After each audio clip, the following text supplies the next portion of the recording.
Understanding people is a skill that can profoundly enhance personal and professional relationships, yet many of us approach it with misplaced assumptions. Patrick King's Read People Like a Book begins with the premise that human beings are complex and often unknowable at first glance. But by learning certain techniques, you can improve your ability to analyze, interpret, and predict their behavior. The book is not about guessing people's intentions based on intuition or hunches. Instead, it offers evidence-based strategies to decode the actions, words, and nonverbal signals of those around you. The introduction emphasizes that no one can ever fully understand another person because the inner workings of a mind are hidden, much like a black box. We only see the external outputs, facial expressions, words, and actions, and these are what we must interpret. However, the goal isn't perfection but making the best possible guesses. By honing observational skills and using reliable frameworks, anyone can build a mental model of another person's intentions and motivations. The key is to gather as much high-quality data as possible and analyze it intelligently, much like how an engineer dissects a machine to understand its function. The book draws parallels between people reading and the expertise of detectives, psychologists, and even seasoned salespeople. For example, a skilled FBI agent in an interrogation scenario doesn't rely solely on gut feelings. They piece together small, observable cues to form a larger picture. Similarly, a good negotiator understands the subtleties of tone, hesitation, or changes in body language to determine the underlying concerns of the other party. One of the book's foundational ideas is that most of us approach people analysis incorrectly. We often let biases, stereotypes, or overconfidence cloud our judgment. For instance, you might assume someone who avoids eye contact is lying because of a common myth, but they might simply be shy or uncomfortable. Snap judgments based on singular observations are unreliable. Instead, the book encourages a data-driven approach that emphasizes patterns, consistency, and context. Context plays a crucial role in interpreting behavior. For example, if someone crosses their arms during a meeting, it could mean they're defensive, cold, or just habitually sit that way. Without considering the circumstances, such as the room's temperature or the conversation's topic, you might arrive at an inaccurate conclusion. The introduction highlights that people often fall into the trap of confirmation bias, remembering only the times their assumptions were correct and conveniently forgetting when they were wrong. Another key point is the importance of recognizing that humans are highly adaptable and situational. The same person may exhibit vastly different behaviors depending on their environment, stress levels, or the people they're interacting with. For example, an extroverted colleague might be animated and engaging at a work presentation but quiet and reserved at a family gathering. Understanding this fluidity helps you avoid boxing people into rigid categories based on limited interactions. The introduction also sets the tone for the book by framing people reading as both a science and an art. While there are structured frameworks and models to guide your understanding, much of the process involves practicing and refining your observational skills. It's less about mastering a checklist of behaviors and more about developing a mindset of curiosity and empathy. For instance, if you notice a coworker habitually arriving late to meetings, instead of labeling them as lazy, you might consider factors like their workload, commute challenges, or underlying stress. Patrick King emphasizes that effective people reading isn't about manipulation or judgment. Instead, it's about fostering better communication and understanding.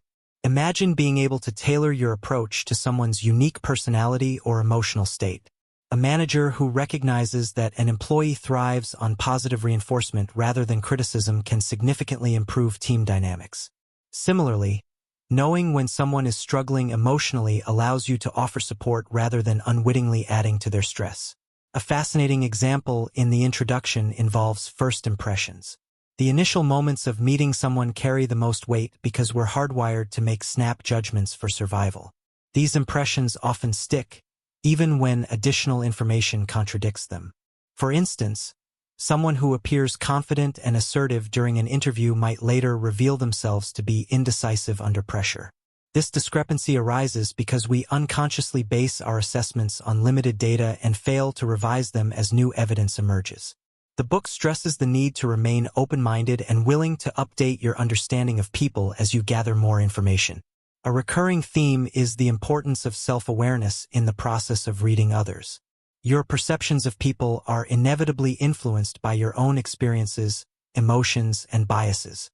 For example, if you've recently been betrayed, you might be more inclined to see dishonesty in others, even when it isn't there. Recognizing and mitigating these biases is crucial for objective analysis.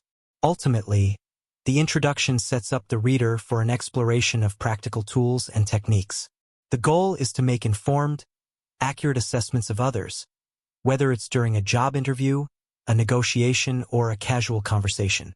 By the end of the book, readers should be equipped with the skills to read people like a book, not just to understand their behavior but to communicate more effectively and empathetically. The art of people reading is framed as a lifelong journey of learning, observing, and refining your approach to the endlessly fascinating complexity of human beings. To understand why people behave as they do, one must delve into the root causes of their actions, their motivations. Every human action, no matter how small, is driven by a purpose. This chapter explores how understanding these motivations can help decode behavior, predict future actions, and even influence others effectively. Motivation isn't just about conscious desires. It often stems from deep-seated, unconscious forces that operate below the surface. Motivations can be thought of as the why behind every what. For instance, why does a coworker consistently interrupt others during meetings? At first glance, it might seem like they're rude or inconsiderate. However, a deeper analysis might reveal an underlying need for validation or a fear of being overlooked. Understanding this can change how you interpret their behavior and how you respond to it. Instead of reacting with frustration, you might address their need for recognition in a way that fosters better communication. One framework for analyzing motivation is Carl Jung's concept of the shadow. The shadow represents the parts of ourselves that we hide from others, and even from ourselves.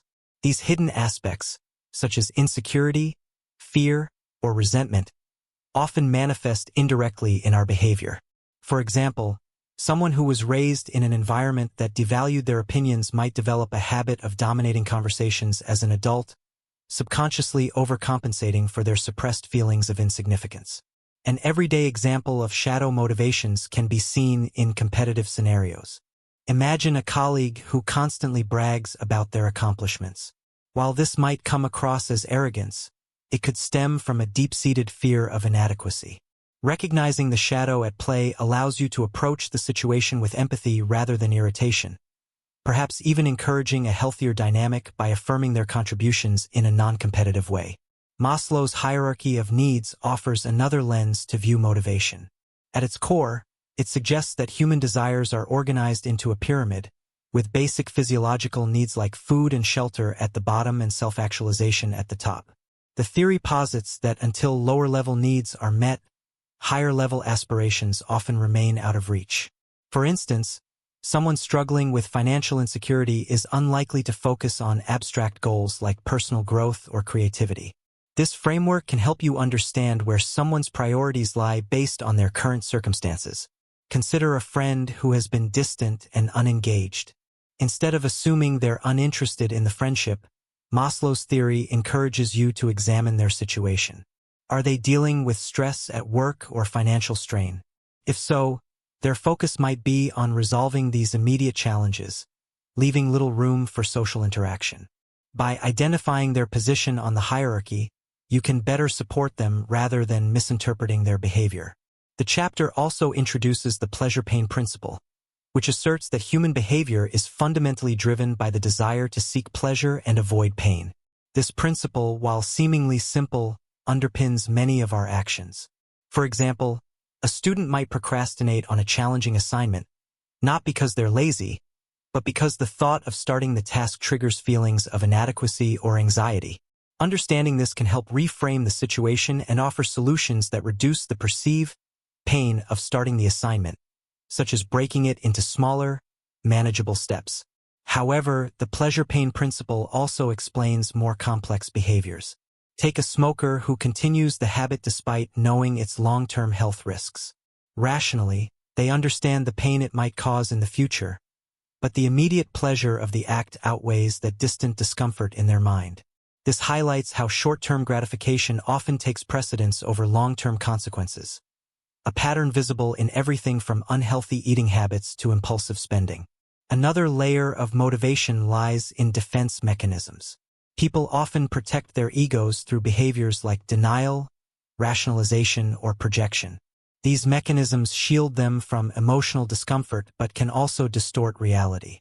For instance, someone who performs poorly at work might blame external factors, such as an unsupportive manager, rather than acknowledging their own lack of effort or preparation. While these mechanisms provide temporary relief, they often hinder personal growth and self-awareness. A poignant example of this is seen in competitive sports. Imagine an athlete who consistently blames their losses on poor refereeing or bad luck. On the surface, this might seem like an inability to accept defeat, but deeper analysis reveals a fear of admitting personal failure. By recognizing this defense mechanism, you can approach them with understanding, helping them focus on growth rather than dwelling on external excuses. The chapter concludes with practical applications of these insights. By analyzing the motivations behind someone's actions, you can tailor your approach to them more effectively. For example, if a team member resists a new project, understanding their fear of failure or loss of control can help you address their concerns directly, perhaps by providing additional support or clarifying their role. Similarly, recognizing that a partner's irritation stems from external stress rather than personal dissatisfaction can prevent unnecessary conflict and foster compassion. In essence, understanding motivation allows you to see people more clearly, not as a series of isolated actions but as individuals shaped by their experiences, desires, and fears. It encourages a mindset of curiosity and empathy, transforming how you interact with others. Whether in personal relationships, professional settings, or casual encounters, decoding motivation provides a roadmap to better communication and deeper connections. This chapter lays the foundation for the subsequent sections of the book, which delve further into observable behaviors, personality frameworks, and practical techniques for reading people like a book. Human communication is largely nonverbal, with much of what we express occurring through our body language and facial expressions. Chapter 2 delves into the art of interpreting these silent signals, emphasizing the importance of context and patterns, or clusters, over isolated gestures. The idea is not to rely on any single action but to look for consistent behaviors that form a bigger picture. The chapter begins by exploring the expressive power of the face. The human face is incredibly versatile, capable of conveying emotions as subtle as doubt or as intense as rage. For instance, a fleeting micro-expression, a quick, involuntary facial movement, can reveal suppressed feelings that a person might not want to admit. Imagine a coworker agreeing to take on extra tasks with a smile but briefly tightening their lips and furrowing their brow. These micro-expressions could indicate resentment or frustration, even if their words suggest otherwise. However, facial expressions are only one piece of the puzzle. Body language provides a broader canvas for understanding emotions and intentions. A person's posture, gestures, and movements can speak volumes about their inner state. For instance, someone leaning slightly forward during a conversation may signal interest or engagement, while leaning back with crossed arms might suggest defensiveness or disinterest. But context matters. A person crossing their arms might simply be cold or adopting a comfortable stance. To illustrate the importance of context, the book recounts an example of a business negotiation. One party seemed disengaged, frequently looking away and tapping their fingers on the table. At first glance, these behaviors might be interpreted as boredom or impatience. However, when considering the setting, an early morning meeting after an international flight, it becomes clear that the individual was likely fatigued, not uninterested. This example underscores the need to avoid snap judgments and instead evaluate behavior in its broader context. Clusters or patterns of behavior are another essential concept. A single gesture, like touching the face, might mean nothing on its own. However, if combined with other signs like averted gaze and hesitance in speech, it could suggest discomfort or deception. For instance, during a job interview, a candidate who frequently touches their nose, avoids eye contact, and provides vague answers might be perceived as hiding something. Yet, If the same candidate only touches their nose once while maintaining steady eye contact and providing detailed responses, the behavior is less significant. The book also emphasizes the importance of baseline behavior, how a person normally acts. Without knowing someone's baseline, it's easy to misinterpret their actions. For example, a naturally reserved person might come across as uninterested or shy during a group discussion.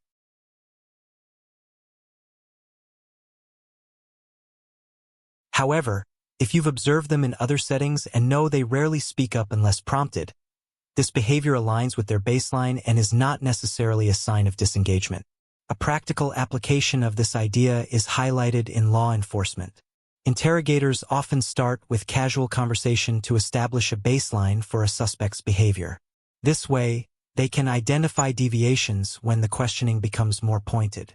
For instance, if a suspect initially maintains steady eye contact but begins looking away and fidgeting when asked about a specific event, this change could indicate stress or deceit. Clusters also apply to vocal cues, which are closely tied to body language. Changes in tone, pace, and volume can reveal a lot about a person's emotional state.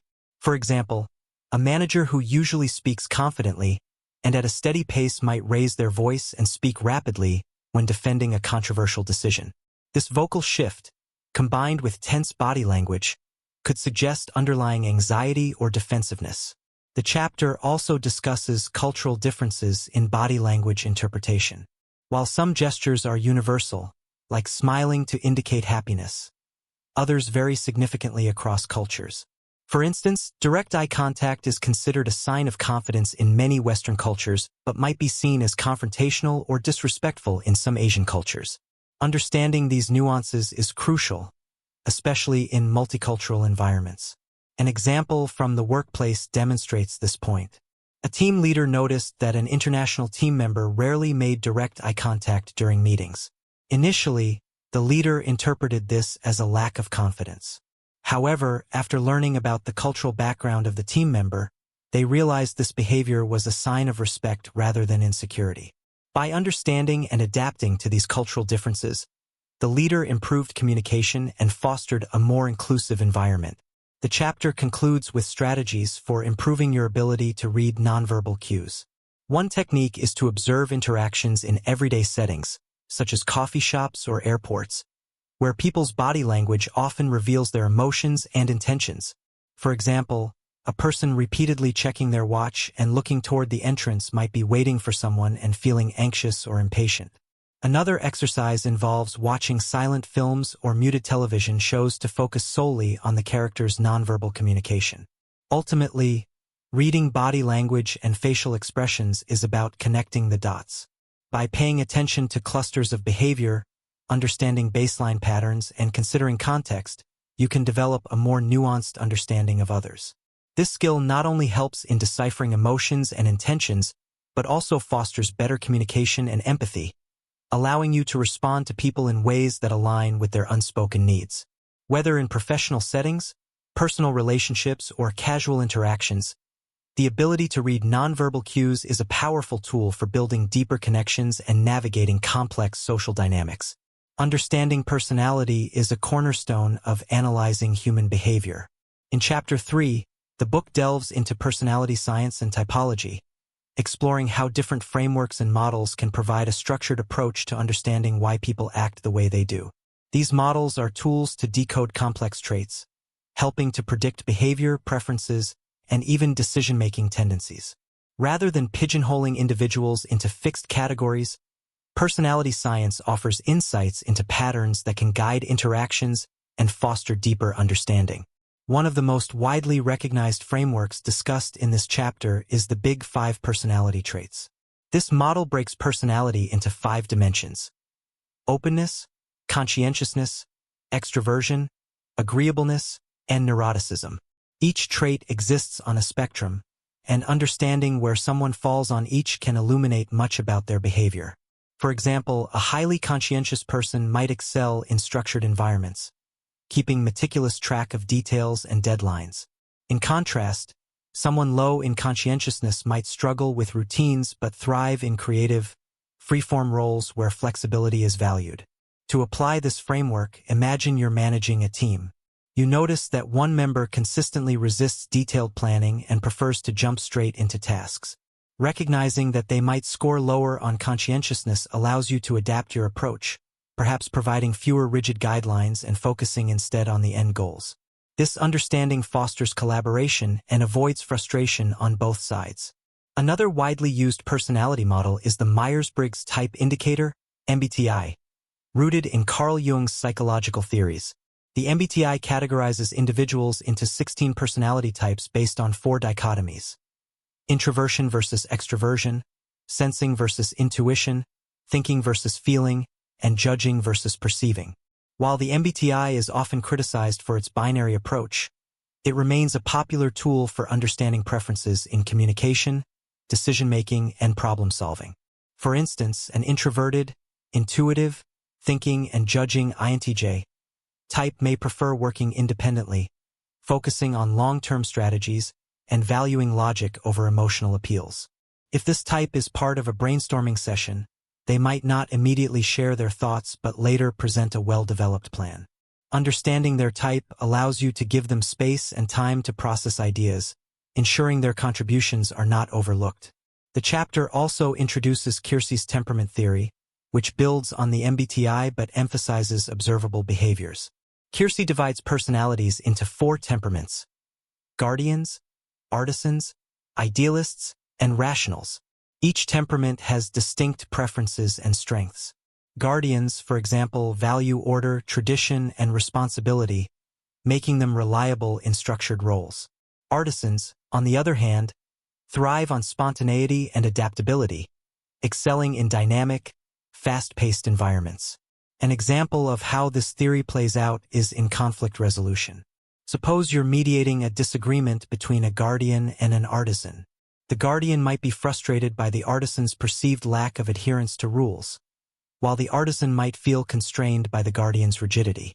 Understanding these temperamental differences allows you to frame solutions that appeal to both parties, perhaps by balancing clear guidelines with room for creativity. The Enneagram is another typology explored in the chapter. Unlike other models, the Enneagram focuses on motivations and fears rather than behaviors. It identifies 9 personality types, each with core desires and anxieties. For example, Type 1, the perfectionist, is driven by a need to do things right and fears being seen as flawed. Type 7, the enthusiast, seeks excitement and variety, avoiding pain and boredom. Imagine you're collaborating with a perfectionist on a project. They might overanalyze minor details, delaying progress.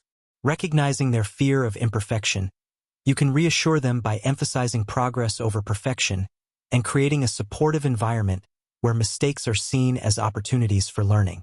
Similarly, if you're working with an enthusiast, keeping the project dynamic and engaging can maintain their interest and productivity.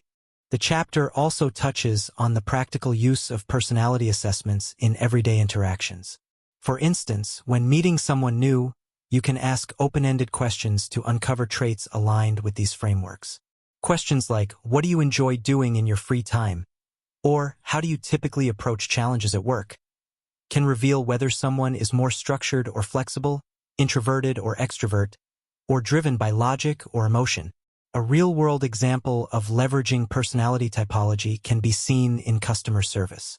Consider a scenario where a customer is frustrated because their issue hasn't been resolved.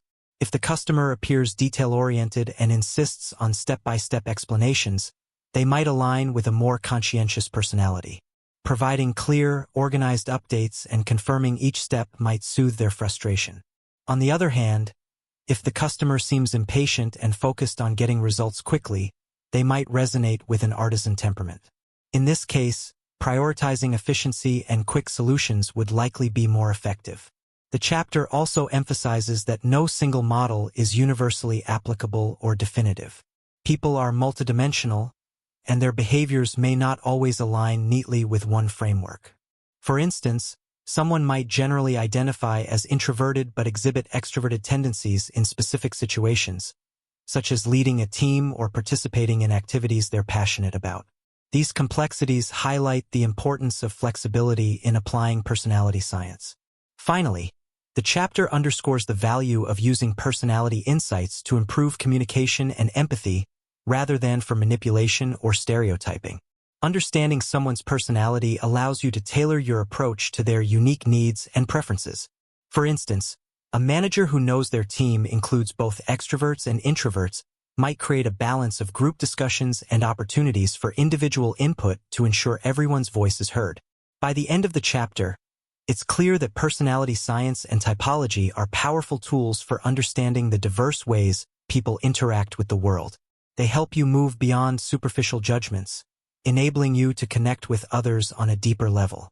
Whether in professional settings, personal relationships, or everyday encounters, these frameworks provide a roadmap for navigating the rich tapestry of human behavior. Through practice and observation, you can refine your ability to recognize and adapt to different personality types, enhancing your people-reading skills and fostering more meaningful connections. Detecting lies is a skill that fascinates many, and in Chapter 4, the book explores how to identify deception through observation and analysis. However, it also emphasizes the complexities and pitfalls of this process. Humans are not lie-detecting machines, and even experts get it wrong. The chapter sets realistic expectations, offering tools to improve your ability to recognize dishonesty while cautioning against overconfidence or snap judgments. Lying is as old as humanity itself, and people lie for countless reasons. To protect themselves, to avoid conflict, to gain advantage, or even to spare someone else's feelings. The challenge lies in distinguishing between genuine and deceptive behavior, especially since people lie in different ways. Some are masterful and calculated, while others are awkward and obvious. The first key lesson is to avoid relying on universal tells, like fidgeting or avoiding eye contact. These behaviors might indicate discomfort but not necessarily deception. A significant issue with lie detection is the role of confirmation bias. If you expect someone to be lying, you're more likely to interpret their behavior as deceptive, even when it isn't.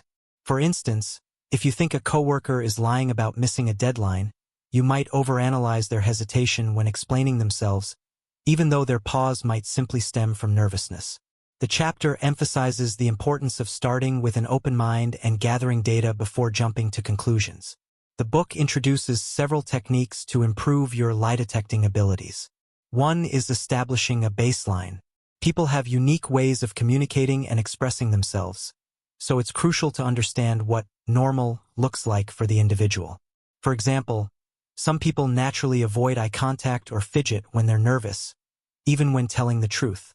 Without a baseline, you might misinterpret these behaviors as signs of dishonesty. To establish a baseline, observe how the person behaves during casual, low-stakes interactions, then compare it to their behavior in situations where the stakes are higher. Another effective method is using the element of surprise. Lies are often pre-planned, so unexpected questions can catch a liar off guard, forcing them to improvise. For example, if someone claims they were at the gym at a specific time, you might casually ask, "What workout did you do?" Or "Who was working at the front desk?" If they struggle to answer or provide inconsistent details, it might indicate deceit.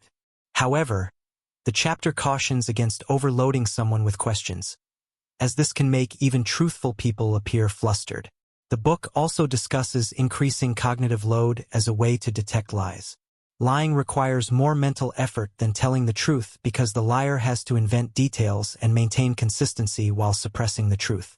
By asking the person to recount their story in reverse order or provide additional specifics, you can increase the cognitive burden, making it harder for them to keep their story straight.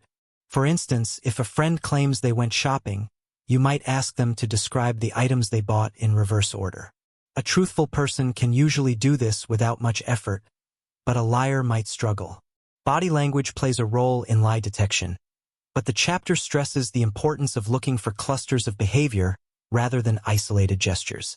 For instance, a single instance of touching the face or shifting in a chair doesn't mean someone is lying. However, if these behaviors are combined with a hesitant tone, inconsistencies in their story, and defensive postures, they collectively point toward deception. For example, if a salesperson promises a product's reliability but avoids eye contact, stammers, and frequently touches their neck, you might question their confidence in what they're saying. Tone of voice and verbal cues are also valuable indicators. Liars often give themselves away through subtle inconsistencies or overcompensations. For example, someone might offer excessive details to make their story seem more believable or repeatedly emphasize their honesty with phrases like, "to be honest," or "believe me." While these behaviors don't guarantee deception, they can be red flags when combined with other signs. The chapter highlights that not all lies are malicious. People often lie to protect others' feelings or avoid unnecessary conflict. For instance, a friend might claim they love your new outfit to spare your feelings, even if they secretly dislike it. Recognizing the motive behind a lie is just as important as identifying the lie itself. Understanding the context helps you respond appropriately, whether it's confronting a serious deception or letting a harmless white lie slide. One memorable example from the book involves a hiring manager who suspected a candidate of embellishing their resume. During the interview, the manager asked the candidate to describe a project they had supposedly led. The candidate provided vague answers and contradicted themselves when asked for specifics, such as the timeline or team size. By comparing the candidate's responses to the behaviors of truthful applicants, the manager identified the inconsistencies and avoided making a poor hiring decision. The chapter also discusses the ethical considerations of lie detection. It's important to approach this skill with integrity, using it to foster trust and understanding rather than manipulation or unnecessary suspicion. For example, in a personal relationship, accusing someone of lying without solid evidence can damage trust and escalate conflicts. Instead, use your observations to open a constructive dialogue, expressing your concerns without making accusations. Cultural differences further complicate lie detection. Gestures and expressions that indicate dishonesty in one culture might be normal in another. For instance, maintaining direct eye contact is often seen as a sign of honesty in Western cultures, but can be considered disrespectful in some Asian cultures. Being aware of these nuances helps avoid misinterpretations and ensures your assessments are fair and accurate. The chapter concludes by reiterating that no single technique guarantees success. Effective lie detection requires a combination of observation, analysis, and emotional intelligence. It's about piecing together a puzzle, using multiple data points to form a coherent picture. Most importantly, it's about maintaining empathy and understanding that everyone has reasons for their actions, whether they're lying out of fear, self-preservation, or a desire to protect others. By the end of this chapter, readers understand that detecting lies is not about catching people out, but about fostering clearer communication and deeper relationships. It's a skill that, when used wisely, can enhance both personal and professional interactions, helping you navigate the complexities of human behavior with confidence and compassion. Observation is a cornerstone of understanding human behavior, and Chapter 5 dives deep into how this skill can be refined to analyze people effectively. The power of observation lies in noticing details, patterns, and inconsistencies that others often overlook. While it might seem intuitive, sharp observation requires deliberate practice, attention to context, and a methodical approach. The chapter begins by introducing the concept of thin slicing, a term popularized by psychologist Malcolm Gladwell. Thin slicing refers to the ability to make quick judgments based on limited information. The human brain is naturally wired to do this, allowing us to assess a situation or person in seconds. For example, when meeting someone for the first time, we might immediately sense whether they are confident, nervous, or approachable. While this instinct can be powerful, it's not foolproof, as biases and assumptions can distort our interpretations. The book emphasizes that refining thin slicing abilities involves not just relying on first impressions but validating them with deeper observation over time. A practical example of thin slicing can be seen in everyday interactions. Imagine you're at a networking event. You meet someone who avoids eye contact and speaks in a monotone voice. Your initial impression might be that they're disinterested or shy. However, by observing their interactions with others, you might notice that they become animated when discussing certain topics, revealing a more nuanced personality. Thin slicing is valuable, but it's only the starting point of effective observation. The chapter introduces a systematic approach to observation, starting with active attention. Passive observation, simply watching without intent, often leads to missed details. Active observation, on the other hand, involves purposefully focusing on specific elements of a person's behavior, such as their tone of voice, choice of words, or body language. For instance, if a colleague insists they're fine but avoids engaging in casual conversation and keeps their arms crossed, these cues might suggest otherwise. Active observation allows you to gather such data points and form a clearer picture of their emotional state. Observation isn't just about watching, it's about interpreting what you see. The book emphasizes the importance of asking the right questions, both internally and directly. For example, if you notice someone fidgeting during a presentation, you might internally ask, are they nervous because they're unprepared? Or is it because of the audience's reaction?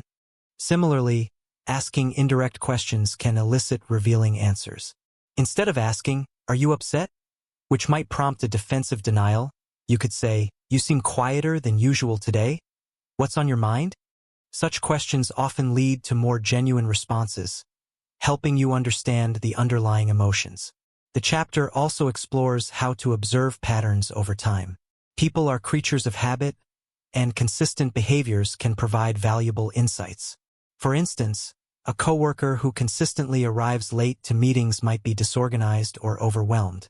However, if their tardiness occurs only after major deadlines, it could indicate they're struggling with stress. Recognizing patterns helps you avoid making incorrect assumptions based on isolated incidents. One of the standout sections discusses how to read people like Sherlock Holmes analyzes a crime scene. Holmes's method involves paying attention to seemingly trivial details that reveal deeper truths. For example, the wear on someone's shoes, the state of their desk, or their choice of accessories can offer clues about their lifestyle, habits, and priorities. While this level of observation might seem excessive in everyday interactions, the principle remains relevant. Small details often hold significant meaning. A memorable example highlights how observation can reveal hidden emotions. During a tense workplace discussion, a manager noticed that one team member repeatedly glanced at their phone and tapped their foot. While the behavior might have been dismissed as impatience, further observation revealed that the team member's phone screen displayed personal messages, suggesting they were dealing with a private issue. By quietly addressing this, the manager not only resolved the distraction but also demonstrated empathy, strengthening the relationship. The book also emphasizes the role of context in observation. The same behavior can have vastly different meanings depending on the situation. For example, a person pacing in a hospital waiting room might be anxious about a loved one's health, while someone pacing during a phone call might simply be trying to focus. Without considering the broader context, it's easy to misinterpret actions. Cultural differences further complicate interpretation. Behaviors that seem unusual in one culture might be entirely normal in another. For instance, in some cultures, avoiding eye contact is a sign of respect, while in others, it might indicate discomfort or deceit. Being aware of these differences ensures that your observations are accurate and culturally sensitive. Another key point in the chapter is the importance of self-awareness in observation. Your own biases, emotions, and experiences can influence what you notice and how you interpret it. For example, if you've recently had a disagreement with someone, you might be more inclined to view their behavior negatively, even when it's neutral. Developing self-awareness helps you separate your perceptions from objective observations, leading to more accurate conclusions. The chapter concludes with practical exercises for improving observation skills. One exercise involves practicing situational awareness in public spaces, such as coffee shops or parks. By discreetly observing people's interactions, body language, and emotional expressions, you can train yourself to pick up on subtle cues. For example, noticing how a person leans toward someone during a conversation might indicate interest, while leaning away could suggest discomfort or disinterest. Another exercise is to watch silent films or muted TV shows, focusing solely on the characters' nonverbal communication to interpret their emotions and intentions. Observation is not about being nosy or intrusive. It's about cultivating an awareness that fosters empathy and understanding. By honing your ability to observe, you can navigate social interactions with greater insight, respond more effectively to others' needs, and build stronger connections. Whether in professional environments, personal relationships, or casual encounters, the power of observation is a valuable skill that enriches your understanding of the people around you. Read People Like a Book by Patrick King provides a practical framework for understanding human behavior through observation, motivation, and personality analysis.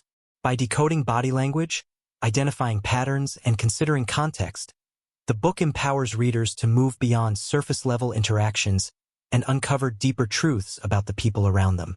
Each chapter builds on foundational skills, from understanding motivations to reading clusters of behavior, detecting lies, and refining observational techniques. The core takeaway is that people are not mysteries to be solved, but dynamic individuals shaped by their experiences, environments, and emotions. Effective people reading requires empathy, self-awareness, and a willingness to see beyond biases. It's not about manipulation or judgment, but about fostering deeper connections and improving communication. Whether in personal relationships, professional settings, or everyday encounters, these tools offer valuable insights for navigating the complexities of human interactions with confidence and compassion. Thanks for sticking around and diving into the fascinating world of understanding people with me. Read People Like a Book isn't just about learning how to analyze others.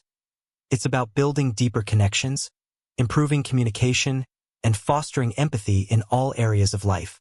If you found this breakdown helpful, don't forget to hit that like button and subscribe for more book summaries and insights to help you grow personally and professionally. Let me know in the comments what your biggest takeaway was from this book or which self-help book I should tackle next. Remember, the better we understand others, the better we can navigate the world together. Thanks for watching, and I'll see you in the next video.